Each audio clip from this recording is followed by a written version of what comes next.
ne se passe plus un seul jour au Cameroun sans qu'on enregistre un assassinat, un crime dans une localité des 10 régions du Cameroun. Le dernier cas en date, c'est le petit Matisse poignardé à mort à Yaoundé.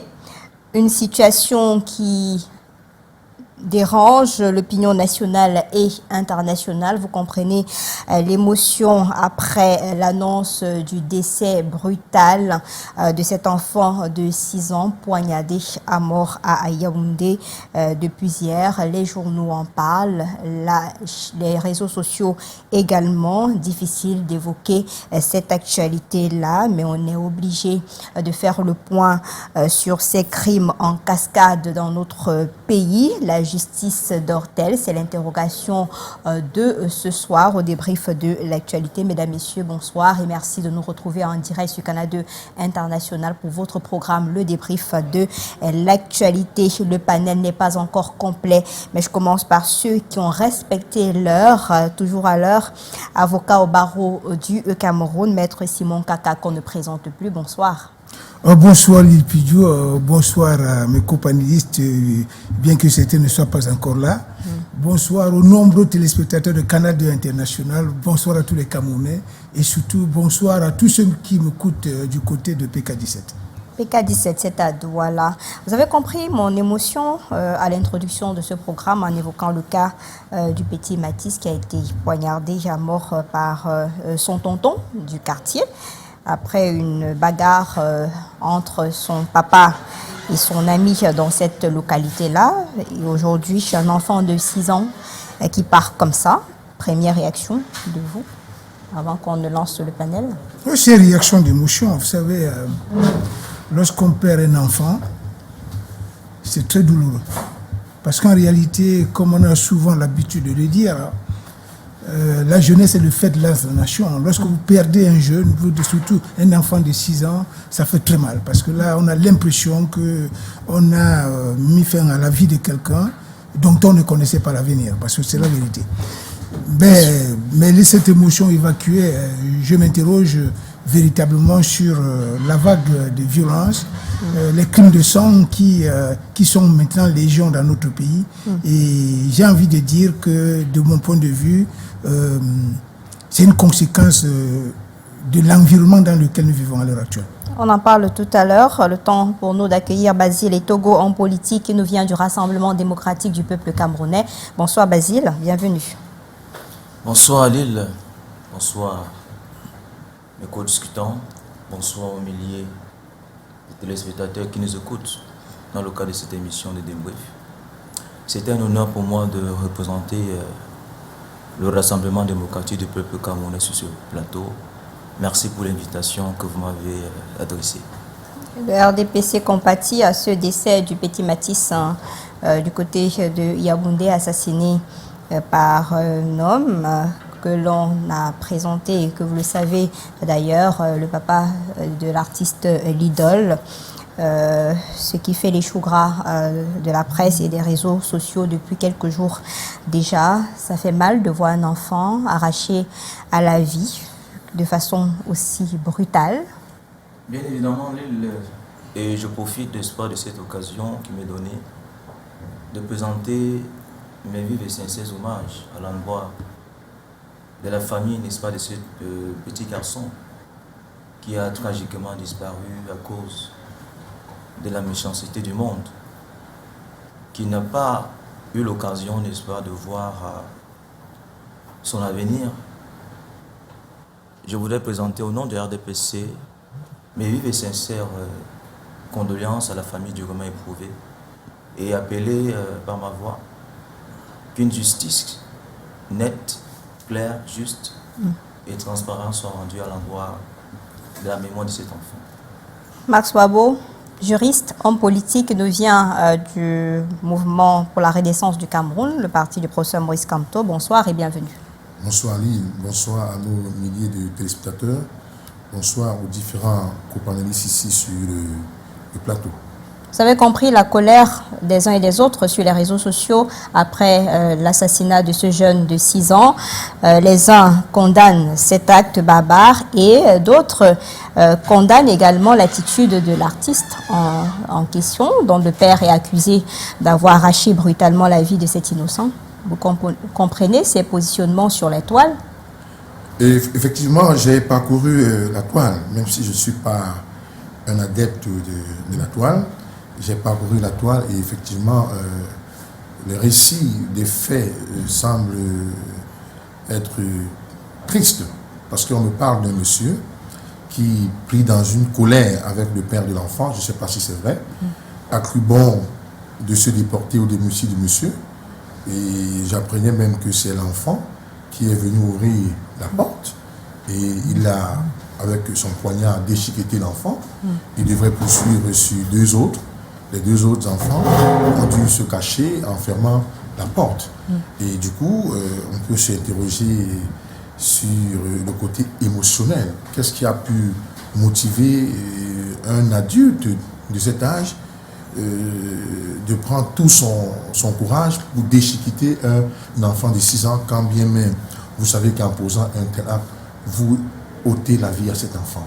Alors l'enfant est venu vous ouvrir la porte en se disant, j'ouvre la porte à un papa que je connais très bien, sans savoir que c'est ce papa justement qui devait lui ôter la vie. Je dis, c'est bien triste et de tels actes justement doivent être condamnés avec la dernière énergie.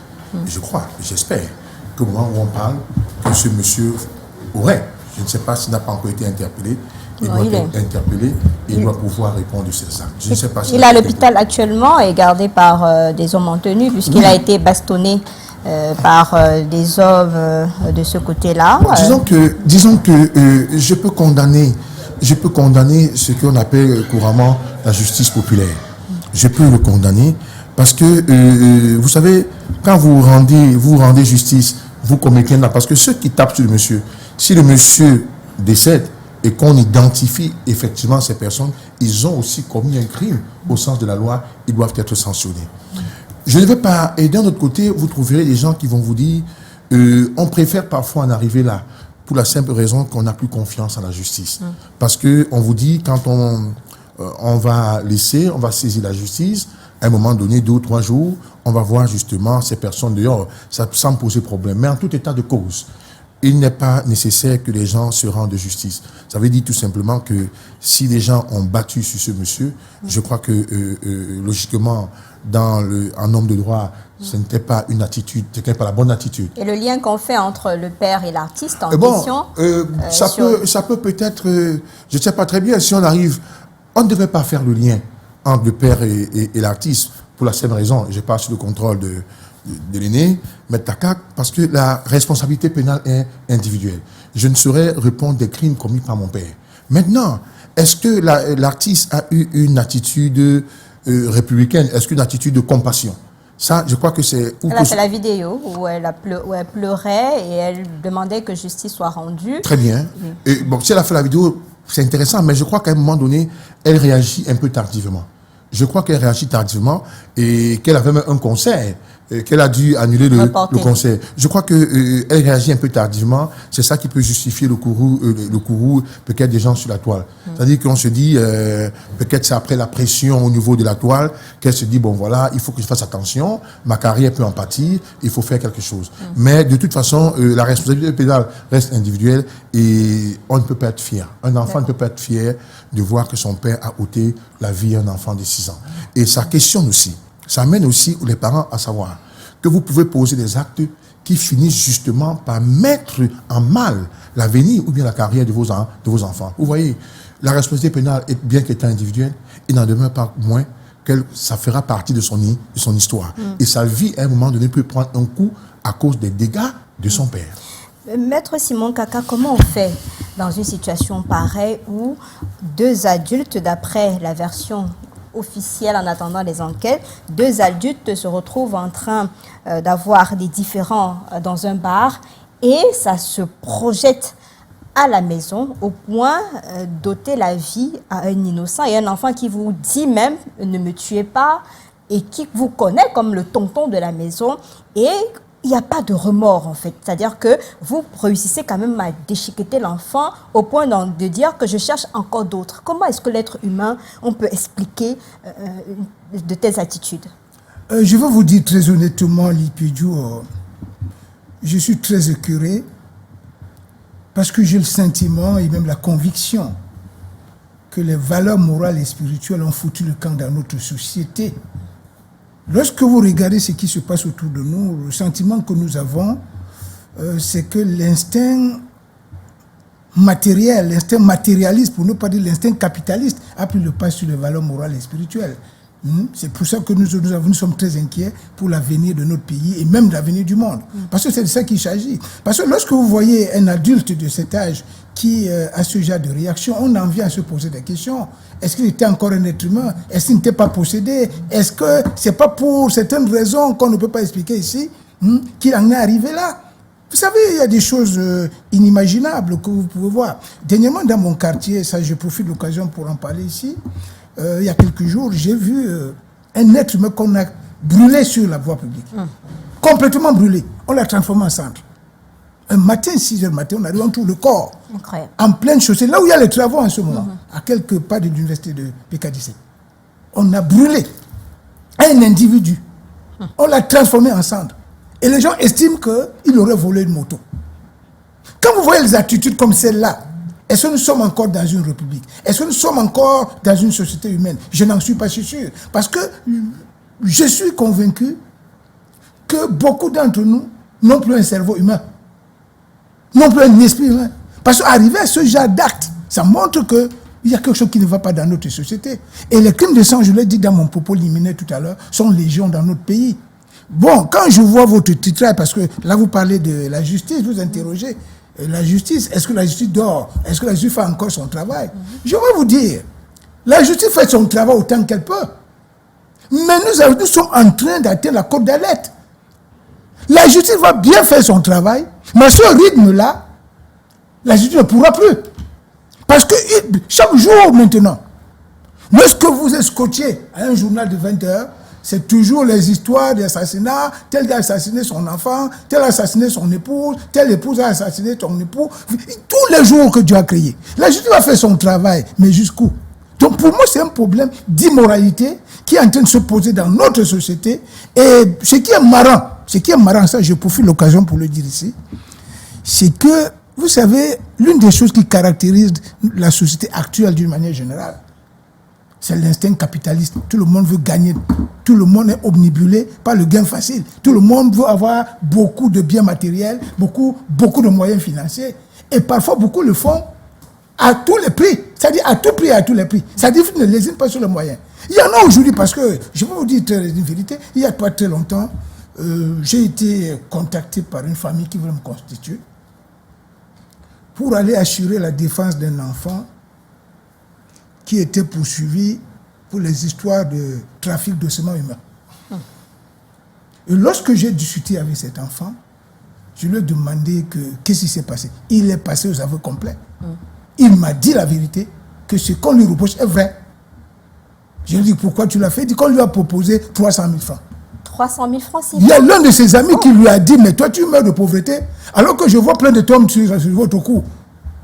Il allait exhumer sa grand-mère pour 300 000 francs. Vous pouvez me dire quoi? La justice va faire son travail. Mais ce qui se pose aujourd'hui comme problème va au-delà du travail de la justice.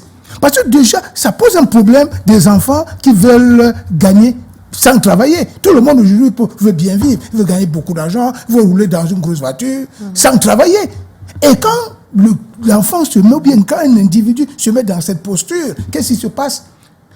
Même si on lui propose d'aller tuer sa maman, il va le faire. Il y en a qui vont voir les praticiens qui leur disent, écoutez, tu as un problème dans ta maison, il y a un vampire dans ta maison, on va le tuer. Si tu ne tues pas ce vampire, ta vie ne va jamais se décanter. Il y en a à qui on demande le cerveau. Moi, j'ai vu des cas. On demande. Quelqu'un te dit qu'on lui a demandé le cœur d'une femme. Un praticien. Donc, quand déjà, vous voyez les gens qui veulent gagner de l'argent, ils ne veulent pas travailler. Parce que pour gagner de l'argent, il faut travailler. Il faut travailler dans la patience et dans la persévérance. Si vous ne pouvez pas être patient et persévérant, comment pouvez-vous gagner de l'argent? Mais il y a des gens aujourd'hui qui ne veulent pas travailler. qui veulent être constamment bien habillés comme M. Wabo qui est là, mais il ne travaille pas. Si on lui dit qu'on va tuer ta soeur à la maison, on va le faire. Donc c'est pour ça que moi je dis, la question que vous posez concernant la justice fait son travail autant qu'elle peut. On va venir dessus. Mais sauf que c'est un problème de conscientisation populaire. Il faut conscientiser les citoyens camerounais pour comprendre que le problème est très grave. La violence est en train de gagner du terrain chez nous. Il faut qu'on fasse très attention parce que si nous continuons sur la même lancée, j'ai peur que le pire arrive dans ce pays. Pour arriver à ce dernier cas-ci, vous avez le récit pour le présumé. On vous dit que le présumé assassin arrive là. Et puis, ôte la vie au premier, mais dit que j'ai besoin de 2. Donc, lui, il n'a pas le sentiment que ce qu'il vient de faire est extrêmement grave. Il veut poursuivre dans son acte odieux. Et quand vous regardez sur la toile et les réactions des parents, des proches, vous vous demandez qu'est-ce qui n'a pas marché, à quel niveau. Mais maintenant, lorsque l'homme est le papa d'un artiste reconnu, à ce moment-là, qu'est-ce qu'on fait?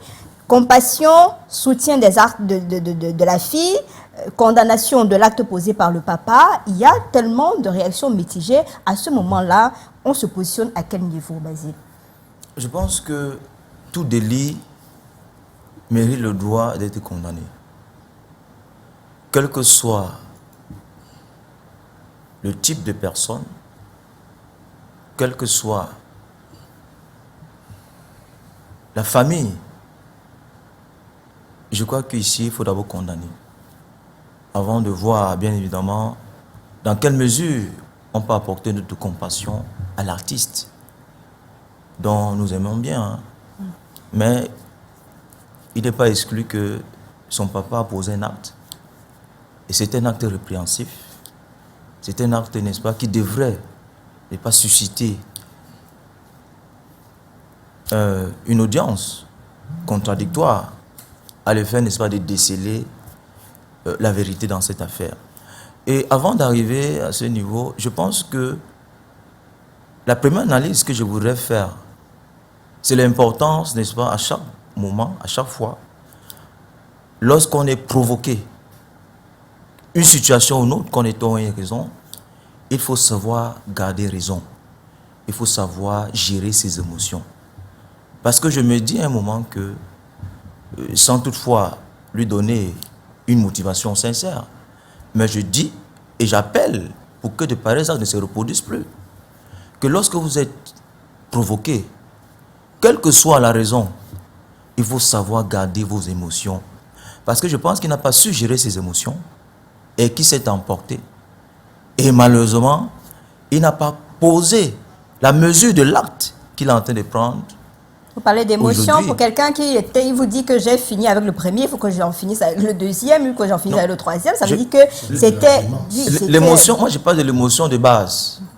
Et je pense qu'il n'a pas su gérer ses émotions. Et il y a un esprit qui l'a conduit, comme M. Kakak l'a dit tout à l'heure, à causer ses actes. Mais à la base, s'il avait, à la première dispute, puisque selon les informations, ça a commencé d'abord quelque part, et il n'a pas su contrôler ses émotions à ce niveau, parce que l'intéressé avec qui il s'est disputé, lui, il n'a pas commis d'acte répréhensif. Il a su contrôler les émotions, mais malheureusement, lui, il s'est emporté et a posé cet acte qui est condamnable. Par ailleurs, l'un des principes juridiques, c'est la présomption d'innocence. Cela voudrait dire que, même si on vous trouve en flagrant délit, lorsque le jugement n'est pas encore rendu, la décision finale n'a pas encore été rendue, vous êtes supposé innocent, vous êtes présumé innocent jusqu'à ce que les faits soient, la culpabilité soit relevée. Et sur ce point-là, je crois que c'est la raison pour laquelle il a été conduit dans un centre hospitalier, à l'effet, n'est-ce pas, de se mettre en état pour venir répondre de ses actes devant la justice camerounaise. Il aura le droit à un jugement contradictoire, ça veut dire qu'il aura un conseil, comme Maître Kakak. Et les conseillers sont souvent des gens qui sont assez rusés pour manipuler les juges, pour essayer, n'est-ce pas, de trouver des moyens pour atténuer ces pareils actes. Mais malheureusement, je crois que, puisque ça s'est passé au vu au sein de tout le monde, on ne peut pas trouver une motivation nécessaire face à ça. Max Wavo, comment on fait pour accompagner quelqu'un pareil? Non, déjà, je voulais dire à mon ami en face, c'est tout à fait normal. L'avocat a pour mission de défendre. Vous comprenez? Il est dans de bons tons qu'à un moment donné, s'il doit répondre de ses actes devant la justice, forcément, il aura un avocat qui va le défendre. Mais où je vais vous demander de faire attention, c'est lorsque vous dites que vous vous comportez comme si le rôle de l'avocat, c'est de manipuler le juge. Non, l'avocat n'est pas là pour manipuler le juge. Il ne manipule pas le juge. Il utilise justement des techniques des droits qui sont mis à sa disposition pour voir comment défendre son client. Et je veux vous dire, dans des circonstances même, on peut trouver des voies et moyens. Parce que ce qu'il faut faire attention, c'est que vous parlez tantôt des émotions. Qu'est-ce qui s'est réellement passé? Vous pouvez voir quelqu'un qui est normalement constitué, qui à un moment donné est atteint de démence.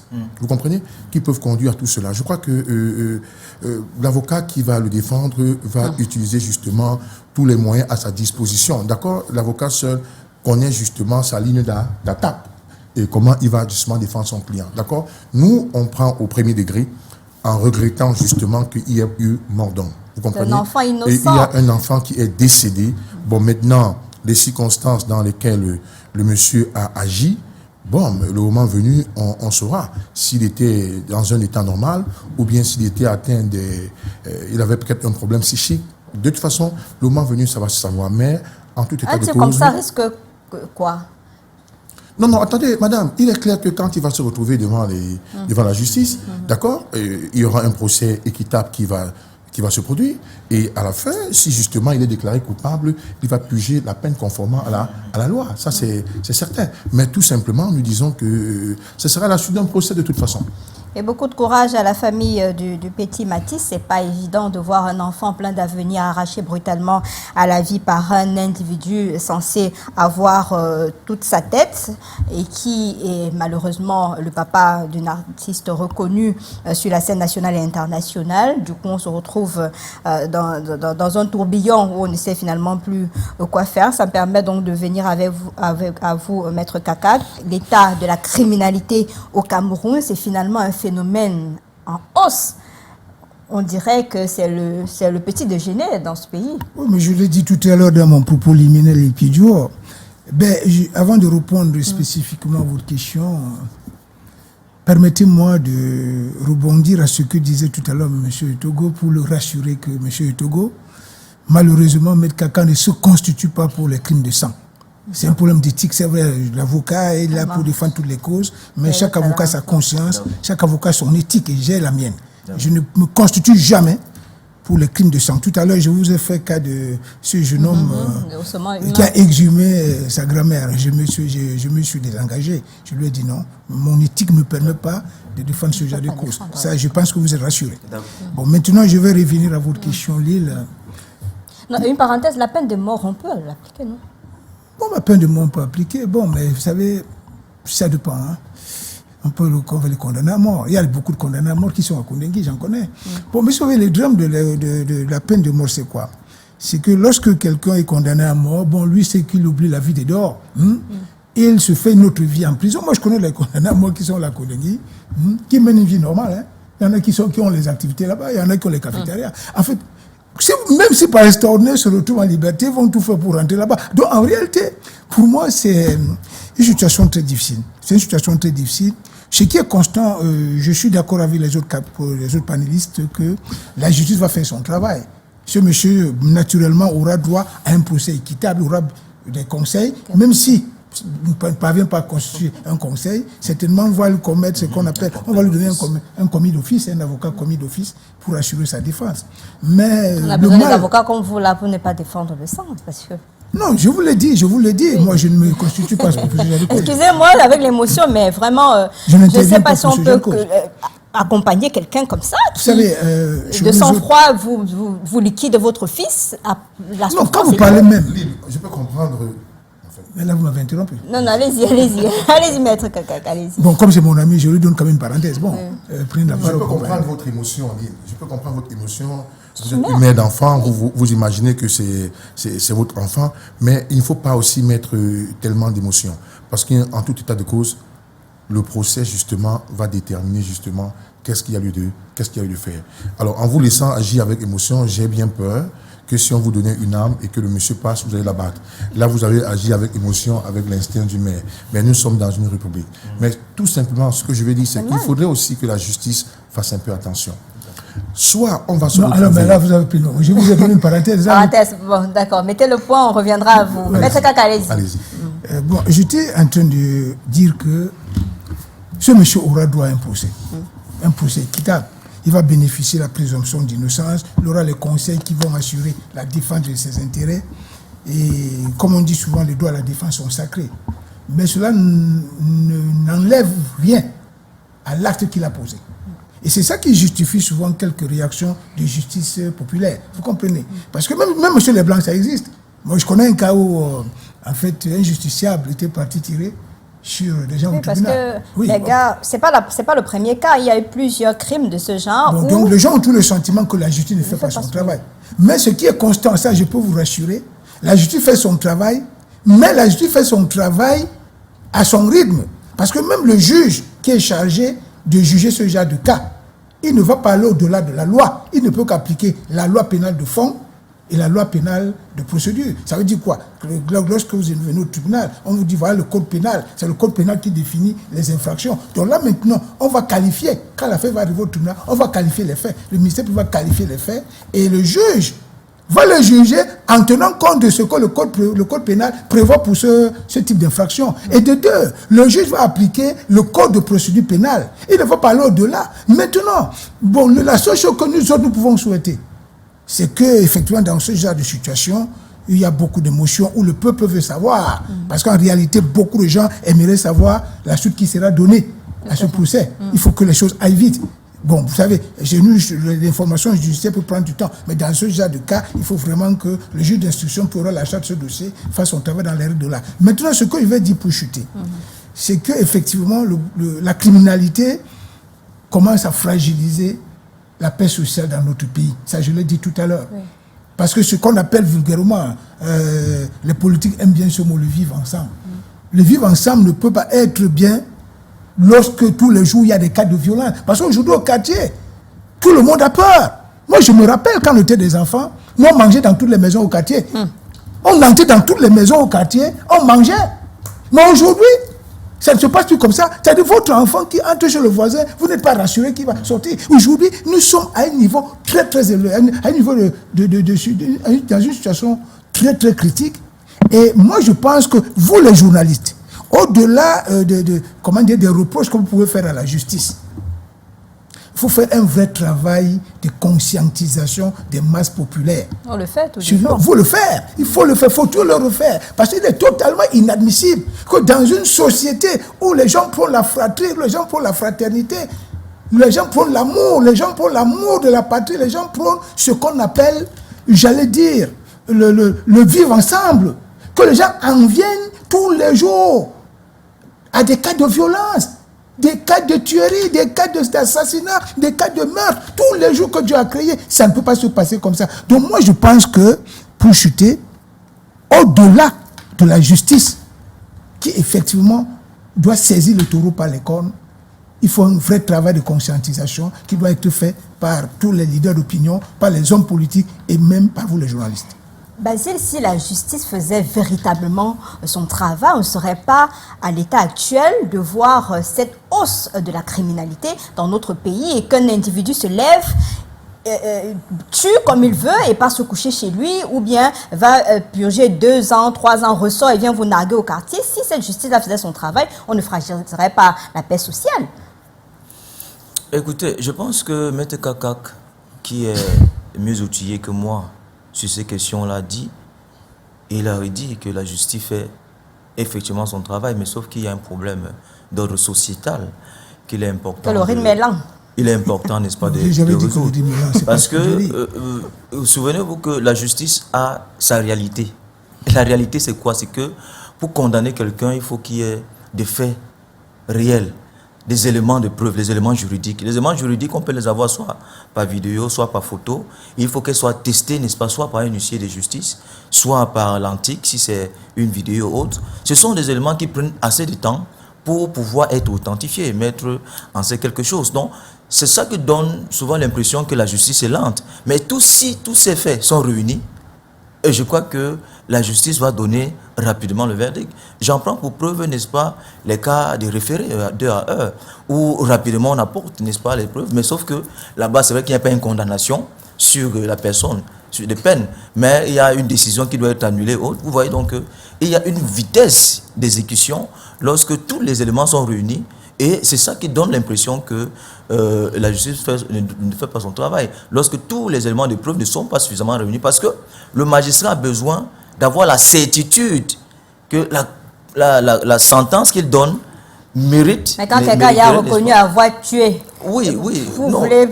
Non, c'est un cas de flagrant délit. Les cas de flagrant délit sont généralement un peu plus rapides, hein, ils mettent en scène quelque chose. Mais vous avez posé la question tout à l'heure sur la peine qui peut être appliquée sans toutefois, n'est-ce pas, notamment influencer les juges. Mais nous avons quand même la latitude, n'est-ce pas, de faire l'analyse de manière holistique d'une pareille scène. Et je crois que la peine qui peut être appliquée là, puisque c'est ce qu'on appellerait un assassinat prémédité, et je crois que la peine ici, c'est la peine... tout court, en fait, c'est un assassinat. Assassinat, oui. Bon, je pense que la peine ici, c'est entre 20 à 30 ans de prison, selon l'article 275 du Code pénal. Et aujourd'hui, comme l'État du Cameroun ne pratique plus la peine de mort, ça veut dire qu'il n'y aura pas une exécution, ça veut dire qu'il sera condamné à perpétuité. Il n'y a plus d'exécution de peine de mort, puisqu'on ne pratique plus. Mais sauf Ils sont dans les prisons juste comme ça. Ça a été traduit en réclusion perpétuelle. Donc, je crois que c'est l'un des éléments sur lesquels le juge peut s'appuyer, n'est-ce pas, pour lire le droit. Je voulais juste, avant que vous preniez la parole, je voulais juste apporter une précision. Il faut qu'on comprenne une chose. Je comprends votre émotion, je comprends votre préoccupation. Hein. Mais sachez que le temps de la justice, c'est comme le temps de Dieu. Vous comprenez? Le temps de la justice, je le dis haut et fort, le temps de la justice, c'est comme le temps de Dieu. La justice fait son travail dans les règles de l'art. Et comme on dit souvent, la vérité finit toujours par triompher. Mais cette vérité-là traîne, parfois on ne revoit. C'est ce que je dis. Mais non, il y a tous les condamnés. On ne peut pas, dans ce genre de cas... Vous condamnez quelqu'un comme ça et demain, après 2 ans, il est dehors. Cela ne peut pas sortir, ça rassure vous. Cela ne peut pas sortir. Oui. Alors, je voudrais prendre la casquette d'homme politique pour répondre et comprendre pourquoi le cri d'alerte de madame la journaliste. Alors, je voudrais dire que ici sur le plateau, on semble dire, et c'est pourquoi pour ne pas être totalement en face avec les autres, je me suis départi un peu de ma casquette de juriste pour entrer dans ma casquette d'homme politique. En réalité, la justice devrait pouvoir faire son travail, mais la justice ne fait pas entièrement son travail. Pourquoi la justice ne fait pas entièrement son travail? Nous sommes dans un système où il y a la prédominance de l'exécutif sur le judiciaire. N'ayons pas peur de se dire. J'ai coutume de dire que les lois n'attrapent que les petits araignées. Lille, si vous commettez un impair, vous commettez un crime, je le dis en restant du côté politique pour dire tout simplement que si vous avez ce que les gens appellent des longs bras de jour comme de nuit, il est possible à un moment donné que vous ayez une justice qui soit lente. Regardez, nous avons eu le cas d'une dame qui est décédée. Son mari l'a tuée. Et on nous a dit coupable, on a condamné avec sursis. On a dit de payer 52 000. Bien. Et il y a cette affaire. En admettant, comme dit M. Taka, on a rendu une décision en s'appuyant sur la loi. J'ai envie de dire que ce n'était pas toujours le but escompté. Parce qu'en le faisant, chacun peut se dire, je peux commettre un impair de cette nature et le moment venu, je sais à quoi m'en tenir. Je pourrais avoir un sursis et je pourrais justement payer 52 000 d'amende comme on a vu là. Non, il faut justement qu'on ait une justice qui n'est pas une justice aux ordres. Il faut que la justice ne soit pas le 2 poids, 2 mesures. Et je crois que pour changer la donne, il faudrait qu'on ait une justice forte, une justice qui frappe. Parce que si on condamne avec force ce monsieur, et je vous rappelle qu'on n'a pas aboli la peine de mort. Et je pense qu'il faut que dans certains cas ici, on procède à la peine de mort et qu'on exécute. Parfois, en exécutant des gens, ça va faire une prise de conscience, les gens vont avoir peur. Parce que quand on disait qu'on a donné à quelqu'un 40 ans, 50 ans de prison, vous allez peut-être me dire, oui, peut-être quelqu'un a 50 ans, on vous dit, vous avez 50 ans de prison, vous n'êtes pas sûr d'atteindre 100 ans. Mais non, on veut passer un message aux citoyens lambda qui est dehors. Et c'est pourquoi, à un moment donné, il faut frapper. Il faut frapper, il faut mettre les émotions de côté. Je dis tout simplement que dans le cas de l'assassinat de cet enfant, il faudrait bien que la justice fasse très attention parce que le peuple camerounais regarde la justice. Et on est tellement fragilisé dans ce pays par l'attitude de la justice. Parce que, nous les rencontrons, les juges, au quotidien. Vous voyez des situations, vous voyez un juge, il vous parle, vous le regardez, vous sentez que ce qu'il vous raconte, c'est des histoires. Vous sentez que celui-ci tient un discours de quelqu'un qui a subi des pressions. On ne peut pas le nier. Nous disons tout simplement, nous voulons un système où il y a l'indépendance de la justice. Et il n'y a pas la primauté de l'exécutif judiciaire. En ce moment-là, les juges auront la force. Et il faut aussi que les juges sachent qu'à un moment donné, s'ils rendent des décisions fantaisie, que tôt ou tard, il faudrait qu'on arrive à un moment donné à un système où on peut à un moment donné questionner et parfois même entendre les juges devant une décision qu'ils ont rendue et qui semble être une décision fantaisiste. Maître Kakax, pourquoi le procureur de la République ne se saisit pas des affaires pareilles? On voit ailleurs, dans d'autres pays, quand on regarde les journaux dans d'autres pays, dès qu'il y a un cas pareil qui suscite l'émoi, la consternation, le procureur, mais dans d'autres pays, il n'y a pas cette culture-là. Pourquoi? Non, il y a cette culture. Il y a cette culture. Bon, vous êtes une grande journaliste d'investigation. Dans ce genre de cas, il faut aller investiguer sur le terrain. Vous savez, dans ce genre de cas, on appelle ça dans notre jargon une situation de flagrance. Le procureur descend toujours. Avec tous les officiers de police judiciaire. Il ne fait pas le point. Non, on n'a pas obligé. Non, là-bas, c'est le débat. Non, là, ne mélangeons pas de choses. Est-ce que le procureur se saisit du dossier? Oui. Est-ce qu'il communique? Je peux vous répondre qu'il n'est pas obligé de communiquer. Surtout qu'à ce stade de la procédure, la procédure encore, j'allais dire, secrète. Il n'est pas obligé. Bon, dans les pays un peu plus avancés, on le fait, mais ce n'est pas une obligation. Mais je réponds déjà par l'affirmative lorsque vous demandez si le procureur se saisit souvent de ce genre de cas. Je vous dis oui, il se saisit. Mais ce cas-là, on a fait le reportage qui est passé sur Canal 2 International. On n'a pas vu une descente du procureur et toute son équipe sur le terrain. Si on a diffusé, on n'a pas vu. Non, ce qui est sûr, non. On n'a pas vu. Bon, je suis convaincu, je n'ai pas suivi. Bon, peut-être c'est l'élément, mais je le dis d'expérience. Dans ce genre de cas, les autorités judiciaires territoriales... On a juste récupéré le monsieur pour sauver sa peau entre les mains des populations assurées, aller le positionner à l'hôpital, le temps qu'il se remette. Ce qui est sûr, les enquêtes sont déjà ouvertes. Et les enquêtes ne peuvent pas être ouvertes dans ce genre de cas sans l'aval du procureur de la République, parce que c'est lui qui coordonne l'enquête en réalité. Donc sur ce plan, je peux pouvoir être rassuré. Mais ce que je voulais dire... contrairement à ce que Mansour Aboua dit tout à l'heure, je reconnais que notre justice est sous pression. Il y a beaucoup de pression. Il y a ce qu'on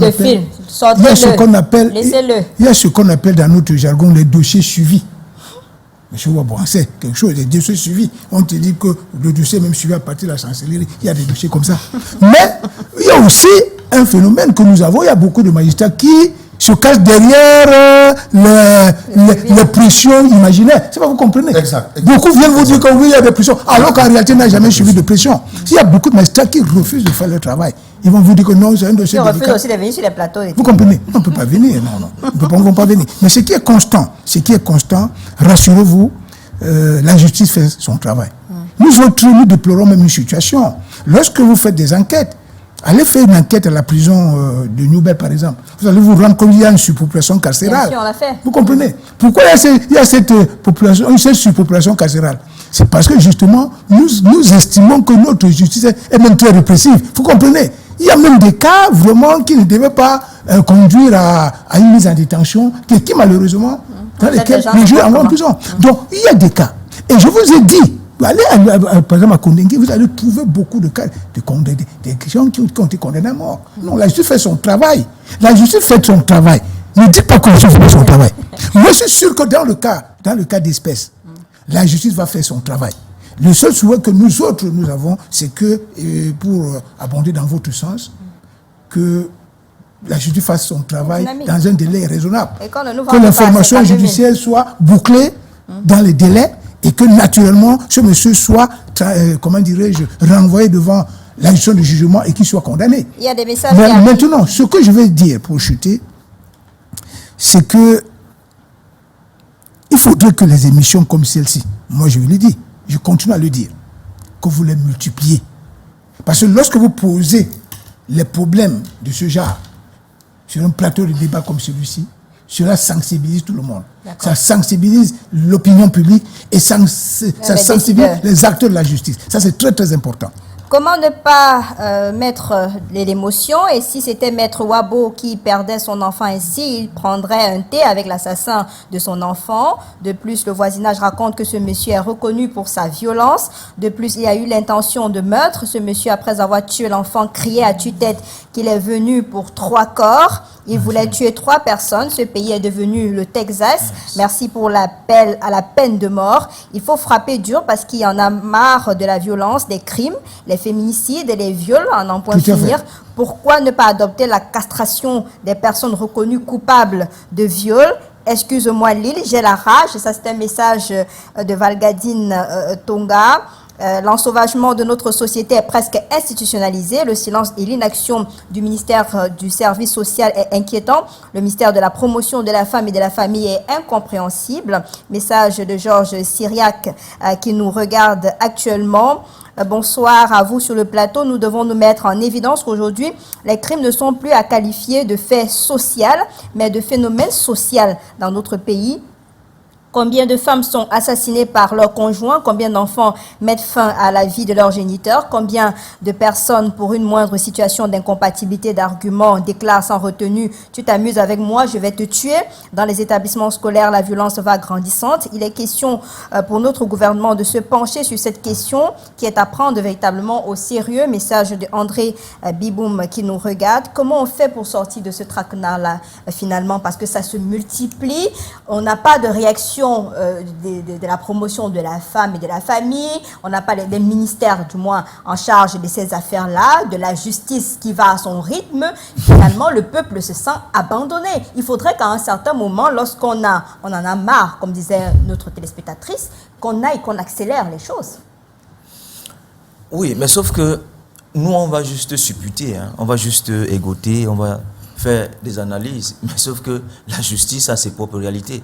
Et l'une des réalités, avant d'arriver au niveau de l'information judiciaire, ou bien au niveau de la justice juridictionnelle, je pense qu'il faudrait que le législateur essaye de voter les lois pour permettre à ce que cette justice-là puisse se saisir, puisque la justice n'applique que les lois qui sont votées au niveau de l'Assemblée nationale.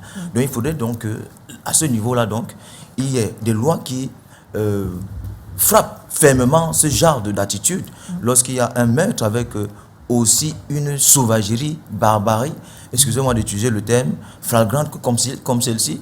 Il faut qu'il y ait peut-être une loi qui permette, n'est-ce pas, de délimiter et de donner un canevas pour que la justice puisse rapidement, n'est-ce pas, se prononcer. Là, le juge, n'est-ce pas, le magistrat aura la latitude, puisque le magistrat ne peut qu'appliquer ce qui est prévu par le code pénal.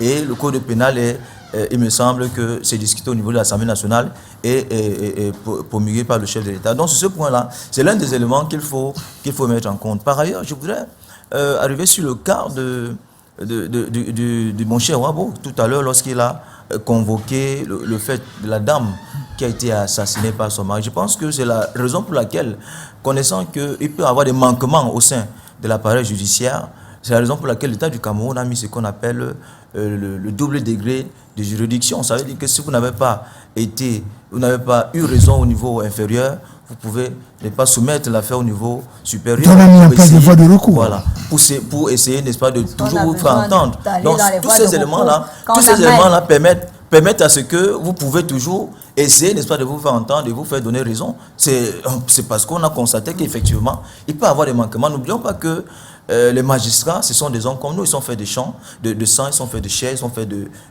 d'émotions, et ils peuvent, n'est-ce pas, je le dis entre guillemets, ils peuvent, n'est-ce pas, avoir des manquements dans l'exercice de leur mission, mais sauf que, sachant cela, l'État a mis sur pied ce qu'on appelle le double degré de juridiction pour pouvoir rester à la juridiction supérieure. Monsieur Togo, quand je parlais, j'ai bien connaissance des différentes voies de recours. Je vais vous dire une chose, c'est par respect pour la justice que je ne voudrais pas faire allusion à des cas courants que nous vivons. Je vais respecter la justice, je parle sur le contrôle de Kaka qui a semblé dire quelque chose un peu de manière entre guillemets, je pouvais comprendre son discours. Quand je demande à la justice de faire un travail sérieux, je pèse très bien mes mots quand je demande de faire un travail sérieux. Vous comprenez?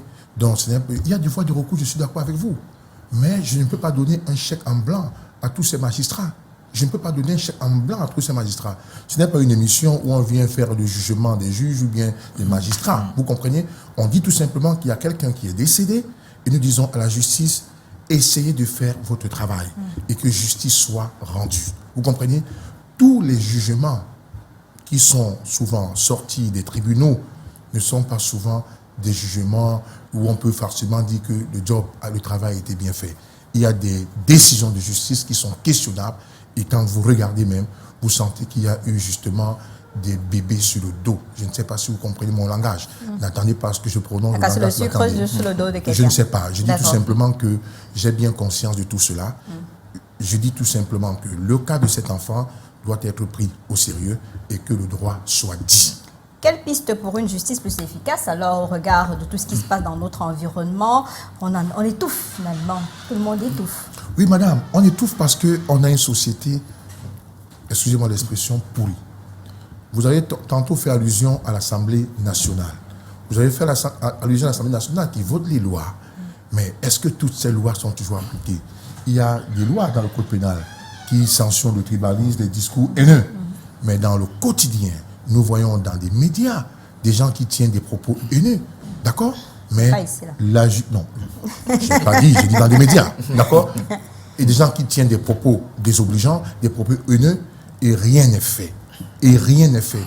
Si justement on a une justice de 2 poids 2 mesures, c'est ce que j'ai appelé justement la justice de l'ombre de jour comme de nuit, eh bien, vous verrez donc que où on peut sanctionner, on ne va pas sanctionner. Et en ce moment, il y a donc des gens qui vont penser qu'ils sont des supra-hommes, d'accord, des supra-êtres humains, eh bien, ils vont penser qu'ils peuvent justement tout faire. C'est pourquoi nous disons à la justice, il faut redorer votre blason des gens forts, afin que justement on ait une société digne. On a des esprits qui se baladent, parce que la justice n'a pas été rendue. On a besoin de ces justices-là équitables pour que les âmes de toutes ces personnes innocentes puissent reposer en paix. On appuie sur quel levier pour qu'il y ait une dynamique finalement, parce qu'il y a la pression sociale, il y a la pression à tous les niveaux. Aujourd'hui, avec les réseaux sociaux, c'est pratiquement insupportable. Comment accélérer donc pour que les gens se sentent en sécurité? Parce que plus personne, on se dit, ok, même si on vous gifle, on vous tue, demain matin, la justice ne sera pas rendue de manière équitable. Oui, en fait, vous savez, ce que je veux dire, c'est qu'il y a une espèce de situation où les responsabilités sont partagées. Vous comprenez? Autant on peut faire des reproches à la justice, autant on peut faire des reproches aux citoyens eux-mêmes. Vous comprenez? Moi, je suis totalement contre le fait que nous avons aujourd'hui la prolifération des débits de boissons dans tout le pays. Vous comprenez? Vous savez, il y a une quarantaine d'années, pour ouvrir un débit de boisson, c'était une procédure très longue. Les bars, il y avait toute une réglementation qu'il fallait respecter. Aujourd'hui, on a libéralisé. C'est aussi ça qui installe les Camerounais dans l'irresponsabilité, parce que même le fait que vous décriez là tout à l'heure, je pense que les choses ont commencé au bar. Et lorsque les gens sont au bar, est-ce qu'ils peuvent encore se maîtriser à fond? Les causes commencent là. Maintenant, il y a beaucoup d'autres choses qui montrent que même les citoyens eux-mêmes sont irresponsables. Vous comprenez? Maintenant, quand les affaires arrivent au tribunal, est-ce que les citoyens laissent la justice faire son travail dans les règles de l'art? Beaucoup de gens préfèrent pratiquer la justice populaire. Et je vais vous dire... Et parce qu'on en a marre. Mais il y a un problème de fond. Si on laisse, si la justice institutionnelle démissionne, on laisse maintenant les gens se faire justice, mon ami, la situation sera plus grave. Parce que ça va devenir où, lorsque vous pratiquez votre justice populaire là, les autres aussi vont organiser les représailles et ça va devenir un ghetto. Donc c'est pour dire ceci, non. Moi je pense que le vrai problème aujourd'hui, c'est que les citoyens apprennent à faire confiance à la justice institutionnelle. Qu'on laisse les acteurs de la justice faire leur travail dans les règles de l'art. Et je profite de cette tribune pour interpeller mes amis acteurs de la justice que vraiment, il faut qu'on prenne conscience de la gravité de la situation et qu'on soit un peu plus sérieux dans l'exercice de notre profession. Améliorer aussi les conditions de vie des populations, parce que quand vous analysez certaines paroles, il y a la recherche de l'argent facile, etc. On est dans la pauvreté, on est dans l'impunité, on est dans l'instabilité au niveau politique, etc. Du coup, tout le monde est tenté, peut-être améliorer le cadre de vie pour limiter les crimes. Oui, c'est ce dont le gouvernement s'attelle à faire chaque fois. Mais ça ne doit pas être une panacée pour dire que, comme, par exemple, c'est juste entre guillemets, hein, comme mon cadre de vie n'est pas amélioré, ça veut dire que je deviens un délinquant. Non. Il ne peut pas payer son loyer, il ne peut pas se nourrir. On dit que vendre ta mère, c'est ça, non? Tu cherches les ossements de ton grand-mère à 300 000, il va aller pratiquer ça. Non, tu peux vendre, égorger cet enfant-ci pour le succès de X ou Y, c'est la pauvreté. Oui, mais la pauvreté ne devrait pas. Je ne pense pas que ce soit vraiment. Ça ne devrait pas conduire. Juste une parenthèse. Oui. Je ne pense pas que ce soit la pauvreté. Là, sur ce point, je ne suis pas d'accord. Non, pour qu'on comprenne, parce que les gens sortent les. Non. Peut-être la pauvreté d'esprit. Vous savez, ça pose un problème d'immoralité, ça pose un problème, j'allais dire, d'éducation. Parce que moi, je vais vous donner un autre cas. Pour lequel j'ai été saisi. Là également, je me suis décliné. Parce qu'en fait, qu'est-ce qui se passe? Quelqu'un est allé empoisonner le vin de palme dans un village. Le vin de palme de son voisin, qui vend ce vin de palme à la population, parce qu'il a un problème personnel avec ce monsieur. Et si vous savez ce qui s'est passé? Non. Cette personne, le cueilleur de vin, il allait goûter son vin, il est mort.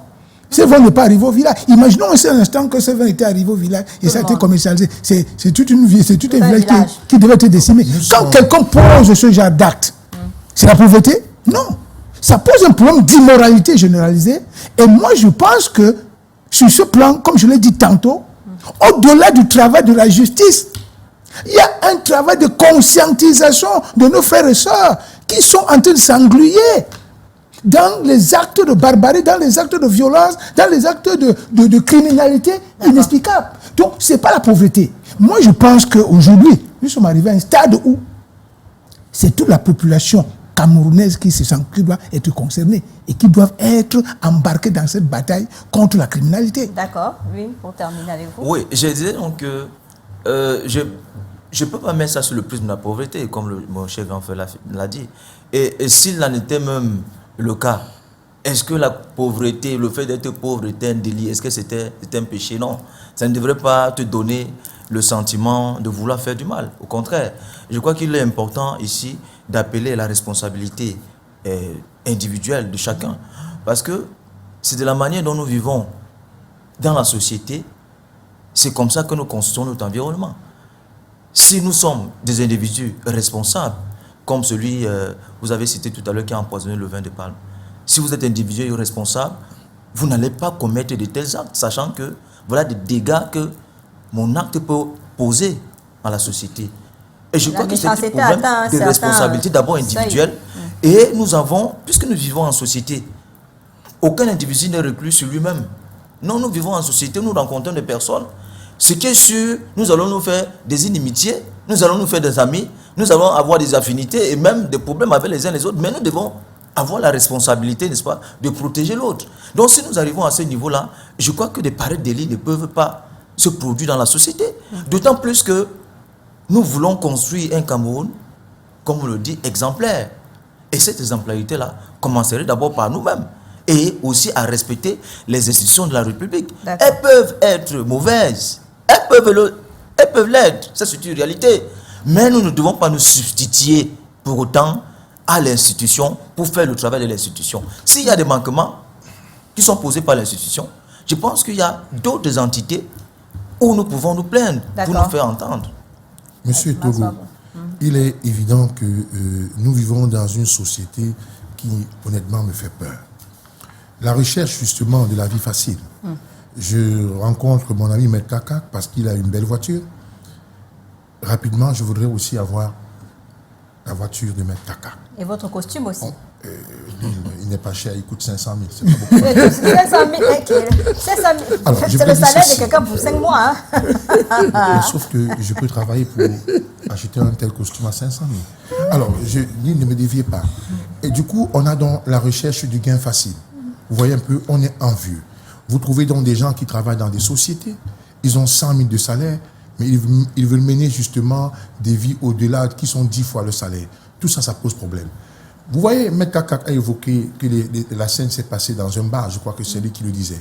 Mais écoutez-moi, dans un pays normal, comment on fait pour admettre des gens dans un bar et que quelqu'un passe comment? Une bière, 2 bières, 3 bières, 4 bières, 5 bières, on continue à servir. C'est la preuve tout simplement. Madame, je vais vous dire, on ne développe pas un pays avec des soulards. La quantité d'alcool que les Camerounais boivent chaque année dépasse le fleuve de Vouri. Et c'est une société qui inquiète. Nous disons tout simplement qu'il faut que on fasse attention parce qu'en Europe, par exemple, vous ne pouvez pas arriver dans un bar, vous prenez une bière, 2 bières, et vous croyez que vous pouvez facilement passer la 3e. Vous avez vu vos 2 bières et vous partez. Mais chez nous, ici, là, on va vous dire qu'on a des soucis. Ok, voilà la conséquence où nous sommes aujourd'hui. On est dans une société où on a perdu tous les repères. Il faut justement, dans l'urgence, trouver des solutions pour qu'on stoppe l'hémorragie. D'accord, merci à vous, messieurs, d'être venus. Maître Simon Kakak, merci. On va continuer. C'est nous qui vous remercions. La sensibilisation. Mais tu nous invites seulement pour les scènes de violence. Il faut aussi nous inviter pour les choses un peu plus positives. Rassurez-vous, on a besoin de ça pour construire le pays. Basile et Togo, merci à vous d'être venus. Max Wabo, qui a la chance de s'offrir un costume à 500 000 francs CFA. Merci à vous d'être venus sur ce plateau. Tout ce que l'on souhaite, c'est que la justice... Mais ce n'est pas un costume d'opposant. Hein. C'est que la justice soit rendue pour le petit Mathis et pour d'autres innocents qui ont été arrachés brutalement à la vie. Et nous dédions donc cette émission du débrief de l'actualité au petit Mathis et que sa famille puisse avoir la force de tenir pendant ce moment de douleur. Être maman, c'est difficile de voir son enfant partir comme ça. Et le cas de Mathis vient juste réveiller la société où nous vivons et on espère que la justice fera véritablement son travail, pas au rythme évoqué tout à l'heure, mais au rythme aussi de pouvoir redynamiser notre société. Mesdames, Messieurs, merci de nous avoir regardés. Juste derrière le 19h50, une présentation d'Alain Kanga. Je vous retrouve demain, si Dieu le veut, avec d'autres invités, peut-être avec un sujet un peu plus gai, comme sollicité par Maître. Ah oui, tout à fait, parce que toi, tu m'invites seulement pour parler des violences, on a tué la femme, on a tué le bébé. Avocat, non?